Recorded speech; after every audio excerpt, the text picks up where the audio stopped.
hari ini ini tanggal berapa ya? Tanggal 3 ya? Tanggal 3 Juli 2025. Alhamdulillah sudah 1,5 bulan progres perumahan pembangunan WN House Cibinong. Kira-kira udah sampai mana? Sudah seperti apa? Yuk kita tengok sama-sama. Oh ya, kemarin alhamdulillah kita juga sudah deal proyek lagi di Serpong ya. Nah, ini ada fotonya nanti. Alhamdulillah kemarin kita sudah deal proyek lagi di Serpong, di Puri Serpong 1. Ini teman-teman ada yang tinggal daerah sekitaran sana, nanti kalau mau ngobrol-ngobrol kita bisa ngobrol-ngobrol.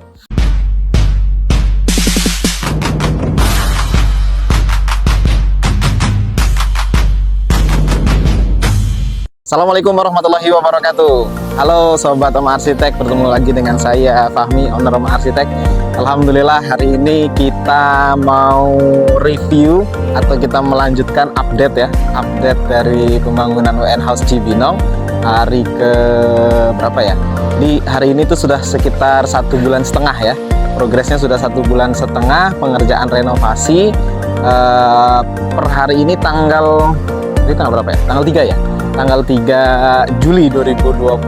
Alhamdulillah sudah 1,5 bulan progres perumahan pembangunan WN House Cibinong. Kira-kira udah sampai mana? Sudah seperti apa? Yuk kita tengok sama-sama.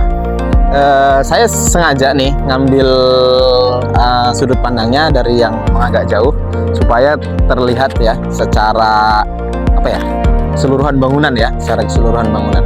Nah, teman-teman bisa lihat kalau yang di sebelah sana alhamdulillah kita sudah selesai untuk pemasangan genteng ya, pemasangan atap ya, pemasangan atap utama alhamdulillah sudah selesai sampai di atas ya. Tinggal sedikit yang belum kita selesaikan, diantaranya pemasangan genteng kerpus yang depan, karena sekarang sedang proses pemasangan yang di belakang. Kalau untuk list plang alhamdulillah sudah selesai, jadi teman-teman bisa lihat. Jadi alhamdulillah secara hampir keseluruhan struktur bangunannya sudah terlihat, modelnya seperti apa sudah terlihat ya. Nah, tinggal nanti memang masih banyak sih sebetulnya yang masih harus diperbaiki. Kayak contoh mesin depan ini juga belum dibuang, nah, karena masih dipakai seperti video-video sebelumnya. Terus kemudian untuk depan, nanti untuk tembok depan juga, pagar juga masih perlu pembongkaran dan nanti masih ada pembangunan lagi. Jadi di progres yang hari ke atau berapa ya, 1,5 bulan ini, alhamdulillah kita sudah 30% lebih ya untuk renovasinya. Nanti kita coba lihat ke sana kira-kira kurang lebihnya kelanjutannya seperti apa. Ya kita lanjut review lagi update-nya. Nah, ini kalau dari dekat ya, kalau dari dekat selain dari pengerjaan atap sudah selesai alhamdulillah, kita sekarang mulai masuk pemlesteran ya. Kelihatan nggak? Nah, ini yang sebelah sini. Nah, sebelah sini teman-teman sudah bisa lihat. Alhamdulillah yang sebelah sini itu sudah selesai di plester, tinggal nanti finishing dikit-dikit. Nah, kalau ini memang belum selesai karena nanti masih ada kemungkinan perubahan dari pemilik rumahnya ya, karena ada kemungkinan nanti ada sedikit perubahan, jadi kita masih nunggu keputusan. Nah, ini buat teman-teman nih, kalau mau plester itu nggak langsung di plester ya, nggak langsung di plester. Nah, jadi kita dibuat apa ya bahasanya? Apa Pak? Kepala ya Pak ya? Nah, jalur-jalur seperti itu. Jadi sebelumnya diukur dulu seperti ini, dilot dulu pakai batu. Nah, batu lot nih ya. Seperti ini. Jadi kira-kira segimana? Sudah ini apa belum? Nah, ini penting sekali teman-teman ya.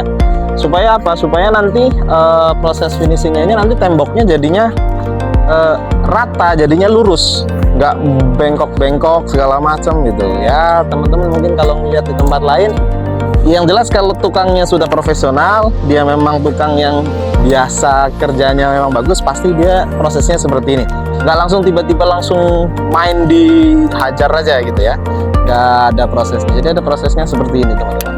Nah, jadi ini dibuat dulu kepalanya, dilot, setelah diukur nanti itu pun tidak langsung di plester teman-teman ya, nanti tidak langsung di plester, nanti dikamprot dulu seperti ini ya, nanti dikamprot dulu seperti yang di video saya sebelumnya. Ini tujuannya supaya nanti meminimalisir retakan pada tembok ya, minimalisir retakan pada tembok. Oke, kita coba masuk ke dalam, kira-kira di dalam sudah seperti apa. teman-teman, kita udah ada di dalam rumah ya. Lalu untuk di dalam rumah, memang kalau sekarang ini pengerjaan itu kita fokuskan alurnya masih di luar. Jadi alur pengerjaan buat teman-teman ya, biar teman-teman tahu kalau pengerjaan itu tidak asal, nanti supaya tidak asal tiba-tiba ngerjain ruangan sana, tiba-tiba nanti ngerjain ruangan sini gitu ya. Jadi kalau dalam kondisi normal pengerjaan itu biasanya kita tuh mulai dari yang di atas, kemudian yang dari luar gitu ya. Kenapa? Karena salah satunya adalah tadi kalau kita pengerjaan di atas seperti pemelastaran di atas sampai pengacian. Karena apa? Karena kita butuh stagger kalau di atas. Jadi pengerjaannya itu dari atas, nanti atas selesai gitu turun sambil nanti lepas stagger ke bawah. Dan selain itu juga kita pengerjaannya dari luar. Nah, kenapa dari luar? Karena kalau di luar di kondisi normal kita bisa mengerjakan yang di luar. Nanti kalau misalkan kondisi hujan gitu ya, itu kita bisa baru kita karena nggak bisa ngerjain yang di luar, kita baru kerjakan yang pekerjaan-pekerjaan yang di dalam. Jadi seperti itu alur kerjanya teman-teman. Nah sekarang kita sudah ada di dalam.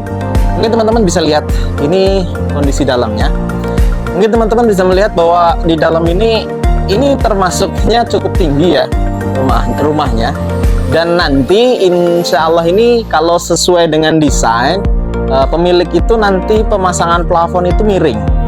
Nah, jadi pemasangan plafon nanti miring, mengikuti kemiringan atap. Jadi ini jadinya nanti insya Allah ini segini nih ketinggiannya gitu ya. Kita coba ukur ya. Kita coba ukur berapa ketinggiannya dari elevationnya dari nol. Sebelah sini, yang paling tingginya di sebelah sini itu ya. Nah, kalau bawah ini sudah hampir nol. Jadi nanti paling tinggal dikasih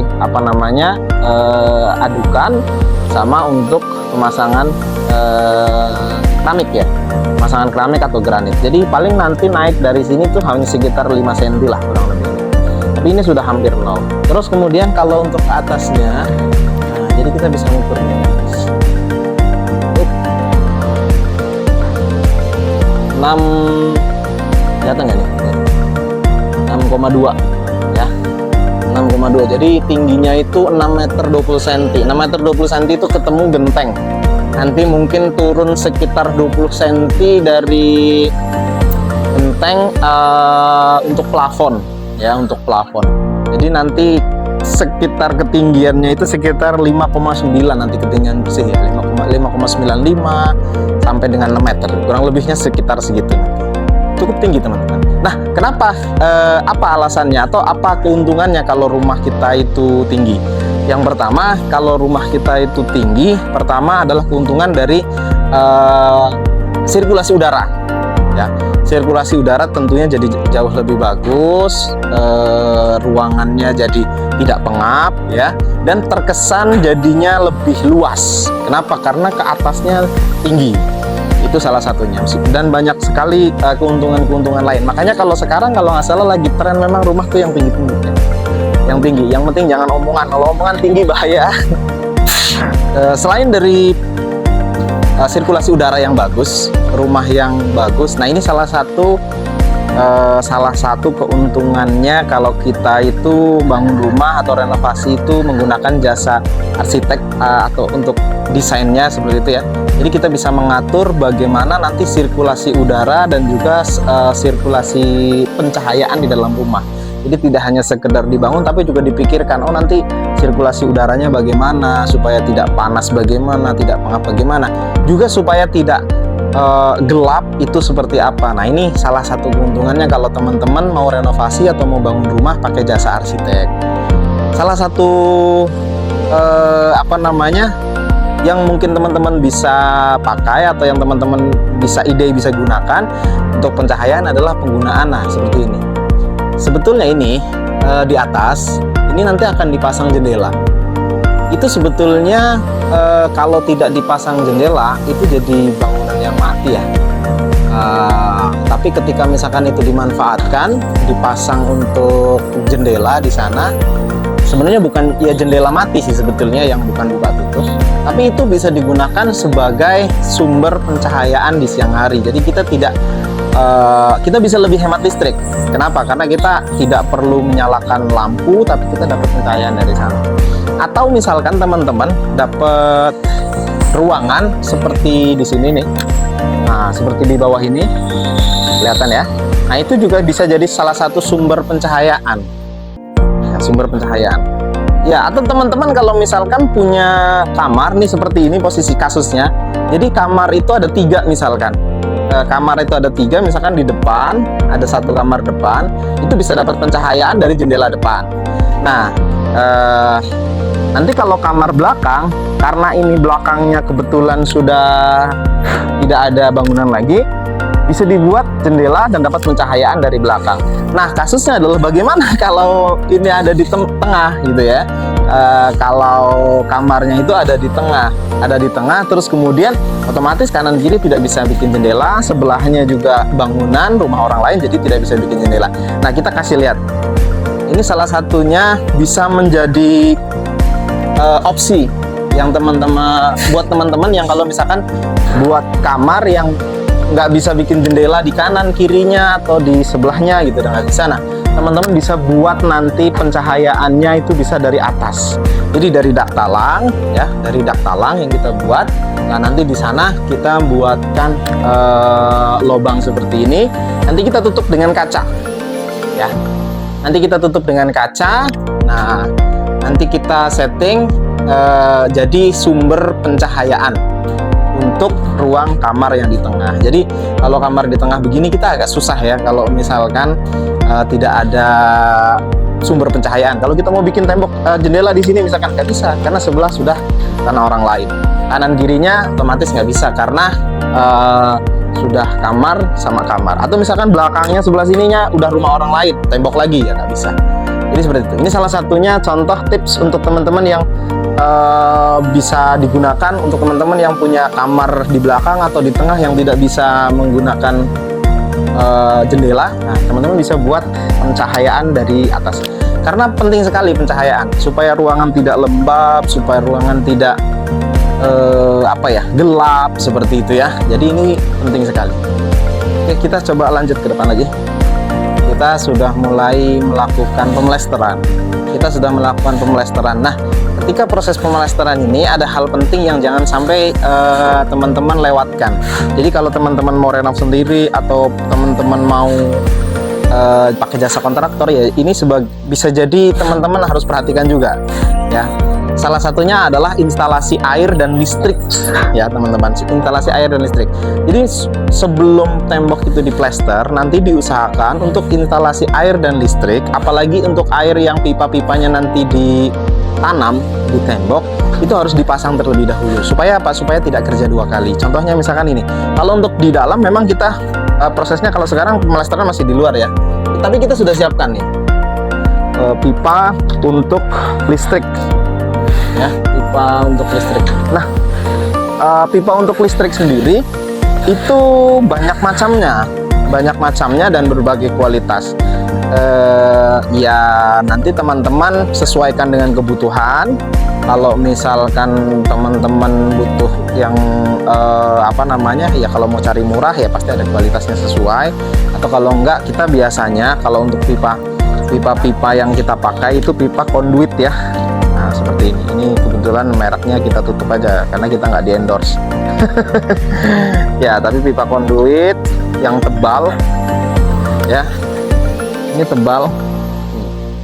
Ini bisa cek. Lumayan tebal lah ya. Lumayan tebal. Nah, ini lebarnya 2 cm ya. 20 mili lah. 20 mili atau 2 cm. Nah, jadi seperti itu Pak teman-teman. Ini insya Allah kuat ditanam di tembok ya. Jadi jangan teman-teman nanti untuk kelistrikan kabelnya langsung ditanam tanpa dimasukkan pipa ya, itu cukup berbahaya. Jadi ini sebagai pelindung, dan insya Allah ini udah cukup kuat nih dengan spek yang seperti ini untuk rumah tinggal seperti ini ya. Ada yang lebih tipis lagi, yang lebih murah lagi, tapi ya kami sih biasanya nggak pakai yang itu ya. Kita kurang rekomendasi kalau yang lebih tipis lagi. Tapi kalau teman-teman mau cari yang murah ya nanti harganya pasti menyesuaikan kualitas. Ya, jadi seperti itu teman-teman sekalian untuk progres WN House Cibinong hari ke atau progres 1,5 bulan. Ini kita masih berproses terus. Mudah-mudahan, mohon doanya, mudah-mudahan proyek ini bisa kita selesaikan tepat waktu tanpa ada halangan satu apapun ya. Karena oh ya, kemarin alhamdulillah kita juga sudah deal proyek lagi di Serpong ya. Nah, ini ada fotonya nanti. Alhamdulillah kemarin kita sudah deal proyek lagi di Serpong, di Puri Serpong 1. Ini teman-teman ada yang tinggal daerah sekitaran sana, nanti kalau mau ngobrol-ngobrol kita bisa ngobrol-ngobrol. Di daerah Puri Serpong 1, kediaman rumahnya Bapak Fadli. Jadi kita kasih nama proyeknya F House Cibinong. Insya Allah nanti mulai pengerjaan insya Allah dimulai sekitar tanggal 3 Agustus ya, sekitar 1 bulan. Jadi kita masih punya sedang persiapan ya untuk proyek F House Serpong. Mohon maaf nih. Jadi seperti itu. Jadi insya Allah nanti ya ini mungkin kalau 1 bulan lagi kan memang mungkin belum selesai, tapi nanti kita sudah mulai lagi yang di Serpong ya. Mudah-mudahan kami mohon doanya juga, mudah-mudahan itu jadi amanah yang bisa kita pegang dengan baik dan kita kerjakan dengan baik, dan mudah-mudahan nanti hasilnya juga maksimal, pelanggan juga puas, itu yang paling utama ya. Mungkin itu aja teman-teman untuk update progres WN House Cibinong di bulan 1,5 bulan. Insya Allah nanti kita ketemu lagi di update 2 bulan ya. Nah, di update 2 bulan mungkin nanti kita juga setelah itu kita akan lanjut di proyek yang F House Cibinong kalau kita mau mulai. Jadi F House Serpong ya, F House Serpong nanti insya Allah kita lanjut di sana. Oke, mohon doanya teman-teman, mudah-mudahan teman-teman diberikan kesehatan, diberikan rezeki yang banyak. Nah, kalau mau renovasi rumah, kalau mau bangun rumah, mau bangun apapun, jangan segan-segan untuk menghubungi Omah Arsitek. Jangan lupa subscribe juga, subscribe video YouTube ini, kemudian follow juga untuk Instagramnya, TikToknya, dan Facebooknya. Mudah-mudahan kita nanti bisa bertemu, bisa kerjasama. Pokoknya jangan sungkan, jangan segan, langsung kita hubungi aja, di WA-nya juga ada ya. Terima kasih sudah menonton sampai selesai. Kita bertemu lagi di video selanjutnya. Assalamualaikum warahmatullahi wabarakatuh.